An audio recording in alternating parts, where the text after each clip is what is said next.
서울 외곽의 한적한 마을.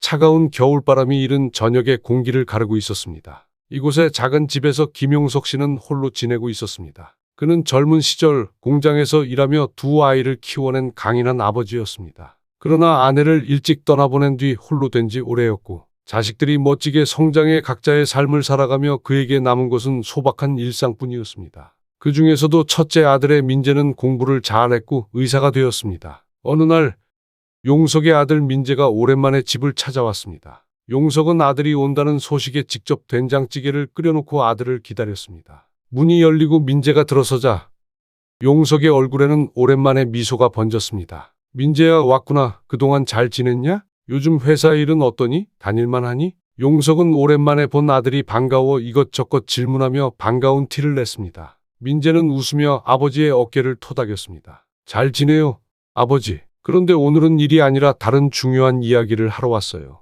용석은 아들의 표정이 어딘가 설레 보이는 것을 눈치챘습니다. 중요한 이야기라. 뭔데 그렇게 심각하냐? 민재는 잠시 머뭇거리더니 입을 열었습니다. 아버지, 저 결혼을 생각하는 사람이 있습니다. 정말 좋은 사람이고 아버지께도 꼭 소개해드리고 싶어서요. 용석은 아들의 말에 놀라며 숟가락을 내려놓았습니다. 결혼? 그래.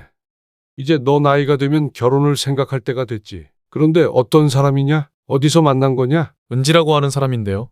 직장에서 만났어요. 착하고 따뜻한 사람이라 아버지께도 분명히 좋아하실 거예요. 용석은 아들의 말을 들으며 고개를 끄덕였지만 마음 한편에서는 걱정이 스멀스멀 올라왔습니다. 결혼이라니 민재가 정말 좋은 사람을 만난 건 맞을까? 혹시 민재가 가진 것 때문에 접근한 건 아닌가? 그날 밤 용석은 잠을 이루지 못한 채 한숨만 쉬었습니다. 자식들을 위해 평생을 희생했던 그는 민재가 잘못된 선택으로 상처받지 않기를 간절히 바랐습니다. 그때 문득 오래된 친구 박종구의 말이 떠올랐습니다. 며칠 후 용석은 박종구를 찾아가 조언을 구했습니다. 종구는 젊은 시절 함께 건설 현장에서 일했던 친구로 오랜 경험에서 우러나오는 현실적인 조언을 해주는 사람입니다. 민재가 결혼을 생각한다는데 내가 마음이 놓이지 않아. 정말 괜찮은 사람인지 어떻게 알겠냐? 종구는 담배를 한 모금 깊게 빨아들이며 대답했습니다.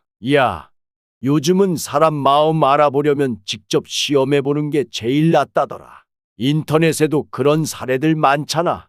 내가 치매 걸린 척하면서 며느리 될 사람의 태도를 살펴보는 거야. 치매 연기라니 너무 황당한 거 아니야? 황당하긴 내가 민재를 위하는 마음으로 하는 거잖아. 만약 진짜 좋은 사람이라면 치매 걸린 시아버지를 대하는 태도에서 그 진심이 드러날 거야.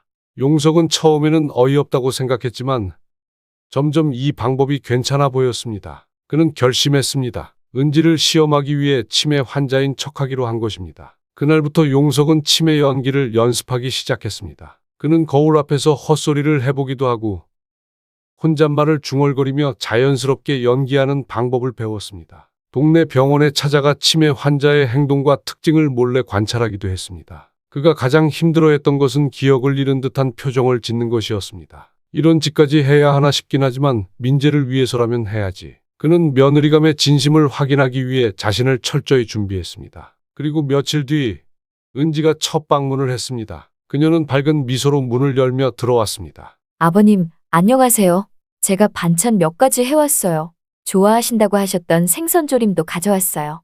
그러나 용석은 일부러 무표정한 얼굴로 은지를 바라보며 중얼거렸습니다. 누구시더라? 우리 동네 부녀회 회장님 아니신가? 은지는 당황한 기색이었지만 금세 웃으며 대답했습니다. 아니에요, 아버님. 저는 민재 여자친구 은지입니다. 며칠 전에 뵀잖아요. 민재가 누구더라? 은지는 순간 놀란 표정을 지었지만 이내 차분히 말했습니다. 민재는 아버님 아들이잖아요. 제가 민재랑 결혼을 생각하고 있어서 이렇게 자주 찾아뵙고 싶었어요. 용석은 은지의 태도를 유심히 살폈습니다. 그녀는 불편한 기색 없이 계속 웃으며 그를 돌보려 애썼습니다. 그리고 다음 날 은지는 아침 일찍 집으로 찾아와 식사를 준비했습니다. 용석은 일부러 음식을 흘리며 불평했습니다. 이게 밥이야? 이따위 걸 사람 먹으라고 내놓으면 안 되지. 그러나 은지는 화내거나 짜증내지 않았습니다. 대신 조용히 숟가락을 들어 용석의 밥을 떠먹여주며 말했습니다. 아버님, 손이 불편하시면 제가 도와드릴게요. 밥은 잘 드셔야 해요.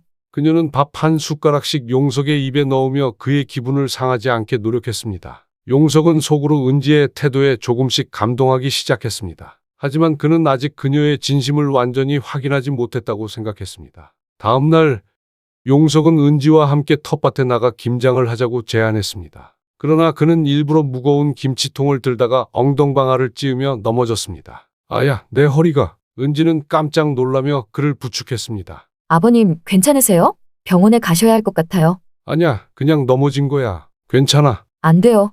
허리 다치시면 큰일이에요. 제가 병원에 모셔다 드릴게요. 은지는 용석을 부축하며 가까운 병원으로 갔습니다. 병원에서도 그녀는 의사에게 자세히 상황을 설명하며 걱정 어린 눈빛으로 용석을 살폈습니다. 그녀의 태도는 단순한 배려를 넘어 진심이 담겨 있었습니다. 며칠 뒤 용석은 민재와 은지를 집으로 불렀습니다. 그는 진실을 고백할 결심을 했습니다. 은지야, 사실 내가 며칠 동안 너를 시험했단다. 시험이라고요? 무슨 말씀이세요? 치매 환자 행세를 하며 내가 어떻게 대하는지 보고 싶었어. 그런데 내 태도를 보면서 깨달았다. 너는 정말 진심으로 우리 가족을 생각하는 사람이구나. 은지는 눈물을 글썽이며 말했다. 아버님, 저는 그저 제가 해야 할 일을 했을 뿐이에요. 민재를 사랑하고 아버님과 가족이 되는 게 제 진심입니다. 용석은 은지의 손을 꼭 잡으며 말했다. 내가 우리 가족이 된다면 더 바랄 게 없을 것 같구나. 앞으로 우리 모두 행복하게 지내자. 이 이야기는 사람의 진심이 외적인 모습이나 말로만 드러나는 것이 아니라 행동과 배려 속에서 나타난다는 것을 보여줍니다. 작은 행동 하나가 누군가의 마음을 깊이 울릴 수 있습니다. 여러분도 일상에서 누군가의 진심을 느껴본 적이 있나요? 이 이야기를 통해 서로를 더 따뜻한 시선으로 바라볼 수 있기를 바랍니다.